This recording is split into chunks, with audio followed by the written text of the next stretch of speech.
O autor inicia o texto dizendo que o leitor de seu livro não é evidente, porque o tema por ele tratado, o futebol, é abordado de maneira incomum.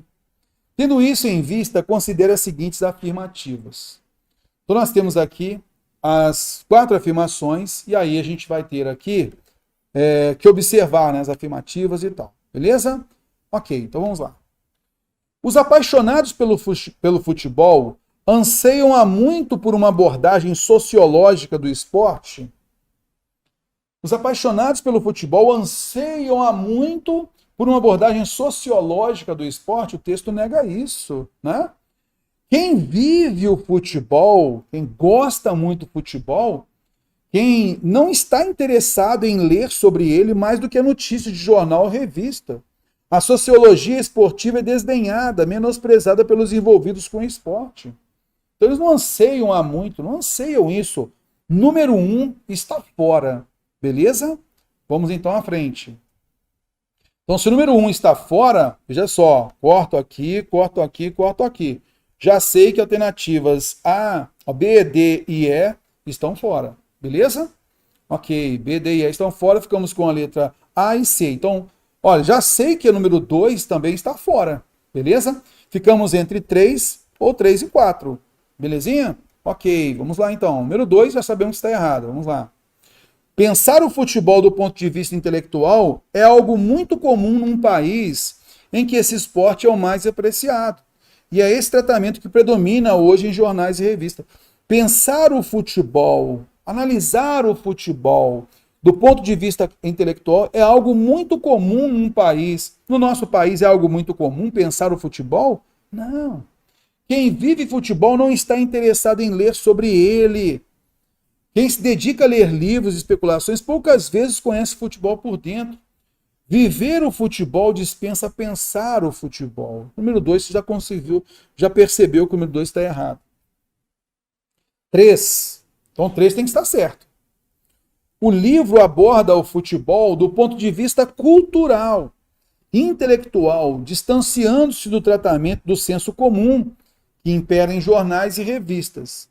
Então, o livro aborda o futebol de uma forma diferente, cultural e intelectual, e distancia-se do senso comum.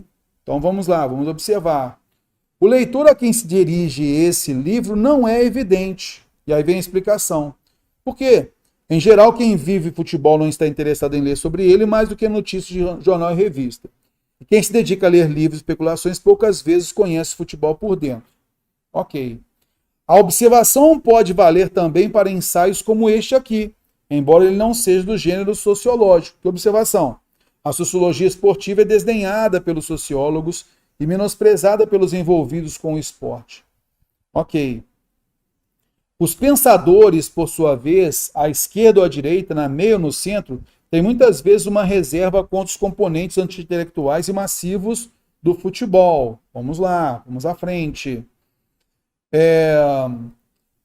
E se misturar com eles por outro. Tudo isso, por si só, já daria um belo assunto. Então, toda esta relevância, né, das pessoas que não querem ler sobre futebol. Né? O futebol como nó cego em que a cultura e a sociedade se expõem no seu ponto ao mesmo tempo mais visível e invisível. Então, ele fala da questão cultural e sociológica. E esse não deixa de ser o tema deste livro. Tem mais. Que talvez possa interessar a quem esteja disposto a lê-lo, independentemente de conhecer futebol. Então, mesmo quem não conhece futebol consegue entender o livro, ou de ser ou não intelectual. Então, podendo ser a pessoa intelectual ou não. Não é incomum também que intelectuais vivam intensamente futebol e assim por diante. Então, número 13, nós já vimos por aquilo que a gente já foi eliminando, né? A gente já viu que o número 13 está correto. Então, é cultural e intelectual, como nós vimos, distanciando-se do tratamento do senso comum, porque ele mostrou lá no sinal de 2 pontos para a gente, após o sinal de 2 pontos, mostrando isso.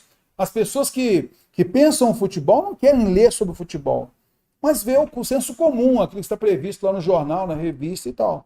Beleza? Então, ele distancia-se do tratamento do senso comum que impera em jornais e revistas. Show? 4. Viver e pensar o futebol são coisas diferentes e independentes. Viver e pensar o futebol são coisas diferentes e independentes. Mas é possível uma abordagem intelectual que agrade os dois tipos de espectador, como o próprio livro. O autor defende isso. Beleza? Viver o futebol, pensar o futebol são coisas diferentes. Então, olha só. Quem vive o futebol não está interessado em ler sobre ele. Quem se dedica a ler livros e especulações poucas vezes conhece futebol por dentro. Viver o futebol dispensa pensá-lo, e em grande parte é essa dispensa que se procura nele. O futebol como um nó cego em que a cultura e a sociedade não se expõem, esse é o tema do livro. E esse não deixa de ser o tema deste livro, que talvez possa interessar a quem esteja disposto a lê-lo, independentemente de conhecer o futebol ou de ser ou não intelectual. E aí ele coloca assim, ó, não é incomum também que intelectuais vivam intensamente o futebol, sem pensar o futebol. Então, pensar o futebol intelectualmente ou viver o futebol, aquilo que ele gosta do futebol. E que resistam ao mesmo tempo a admiti-lo na ordem do pensamento. Nesse caso, aqueles dois personagens, tanto aquele que vive quanto aquele que pensa o futebol, a que nos referimos no começo, podem se encontrar numa só pessoa. Então, viver e pensar o futebol são coisas diferentes e são independentes, mas é possível uma abordagem intelectual, o livro, que agrade os dois tipos de espectadores. Né? Espectador, como o próprio texto falou. Então, 3 e 4 nós percebemos aí a alternativa C.